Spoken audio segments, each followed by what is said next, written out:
सदियों से ये लोग इसी तरह आजादारी करते आ रहे हैं, लेकिन सिंध के शहर समारोह में कदरे मुख्तलिफ और काबिले ताजुब बात है, क्योंकि इस मातमी जुलूस में शरीक 30% लोग मुसलमान नहीं बल्कि हिंदू हैं।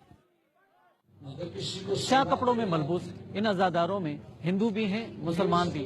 मज़ाहिब अलहदा होने के बावजूद अकीदा एक ही है। पाकिस्तान में इस हमआहंगी की तस्वीर बहुत कम नजर आती है, जहाँ बरसा बरस मजहबी अक़लियतें तासुब और इम्तियाजी सलूक का सामना करती चली आ रही हैं। ये जब से हम पैदा हुए हैं, जब से आजादारी कर रहे हैं, हुसैन को मानने के लिए मौजब की जरूरत नहीं पड़ती है। हुसैन ने हक को बचाया, इंसान को देखना चाहिए। ये मुसलमान माने ना माने, अपना ईमान अली है। इमाम अलैहिस्सलाम की जो कुर्बानी है वो आलम इस्लाम के लिए नहीं है। इमाम अलैहिस्सलाम ने जो कुर्बानी दी है इंसानियत के लिए दी है। मेरे मजहर की शक्ल में कुछ लोग अकीदत और मोहब्बत में गैर मामूली तौर पर आगे बढ़ गए हैं, जैसे रविशंकर खत्री, जो बचपन से मुहर्रम के जुलूसों में जाते थे और अब मजालिस में बतौर जाकिर शिरकत करते हैं। रिटायर्ड सरकारी मुलाजिम रविशंकर किसी आम मुसलमान के मुकाबले में इस्लामी मजहब के किस्से कहानियों और रिवायत के बारे में ज्यादा मालूमात रखते हैं।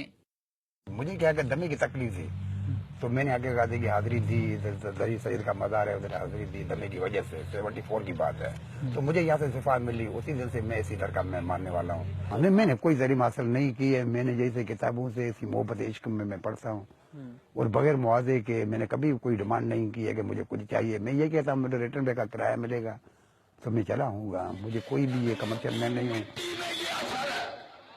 सिराथर में रविशंकर की इमाम बारगाह से दूर उमरकोट की इमाम बारगाह में भी 10 रोज मजालिस होती हैं। इस मजलिस के मुंतजमीन और शुरका में भी हिंदू बरादरी शामिल होती है। हिंदू बरादरी की आजादारी में शिरकत की तारीख कई सदियों से चली आ रही है। वो ऐसे क्यों करते हैं? मुझे क्यों शहीद कर रहे हो, मुझे आजाद कर दो, मैं हिंदुस्तान चला जाऊंगा। तो ये उस वक्त का जुमला इमाम का हिंदुओं को इंतहाई मुअस्सर हुआ।